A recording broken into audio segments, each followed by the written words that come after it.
Good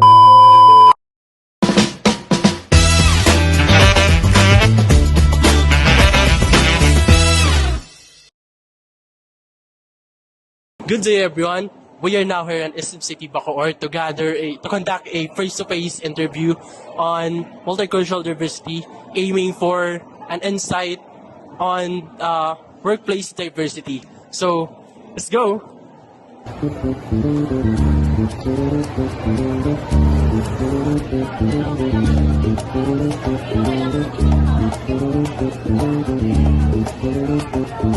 afternoon po, ma'am. We are third year tourism students from STI College Bacoor, and we are currently conducting an interview po about our multicultural diversity in the workplace. And we would like to know if there are diversities in this establishment or if there are many discriminations po. Allow us to introduce ourselves po. I am Maria Bernat Manzanilla.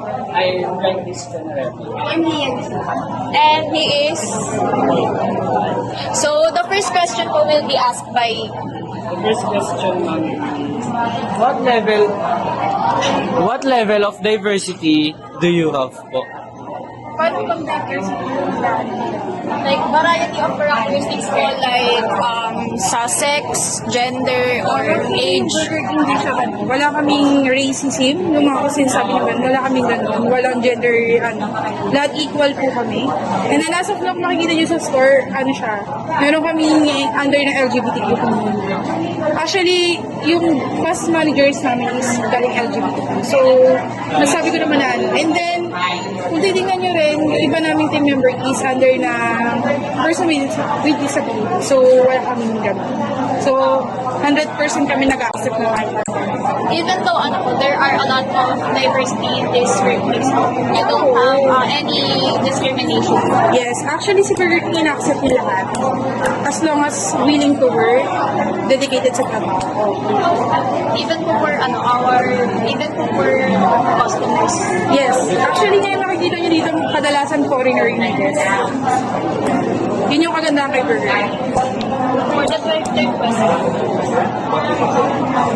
For second question po, what is the organization composition in terms of biographical and deep level characteristics and abilities? In terms ng managerial, ang i-accept talaga namin is bachelor graduate, and then kung bachelor graduate ka, hindi naman siya may specific na specific na course kung anong tinapos mo. Gagaya di ba namin kasama dito is under siya ng PSI. So as long as okay ka, kaya mo, magtatagal ka. Gano'n naman siya. Fourth question po is about diversity strategies and approaches po. What strategies or approaches po did you have developed to address adversity issues, or can you cite example po if there are diversity issues? Like in terms of age, sexuality? Sa age, siguro mas ina-accept namin dito yung may edad na, 20 and up. Kasi mas naano namin yung pagiging reliable sa trabaho. Unlike kasi yung mga kabataan ngayon, not to pangkalahatan yung Gen Z. In terms kasi ng Gen Z, masyado silang mapili. Hindi ko nila lahat. Kumbaga, ngayon kasi ang ina-accept namin dito yung millennials, kasi mas dedicated sila sa trabaho nila. Unlike sa Gen Z kasi, na pag ang nasa kasi nila, mabata pa sila, pag nag-resign sila dito, the next day, pwede sila makahanap. Unlike ni millennial, na nag-isik sila sa trabaho nila, as long as maganda yung company.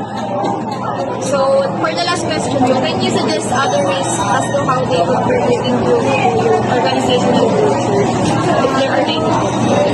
Organization, hindi na lang organization, yun dito na lang sa store namin. Kasi pag organization siya, malawak. Si under kami ni JFC. Siguro dito, respect lang lahat.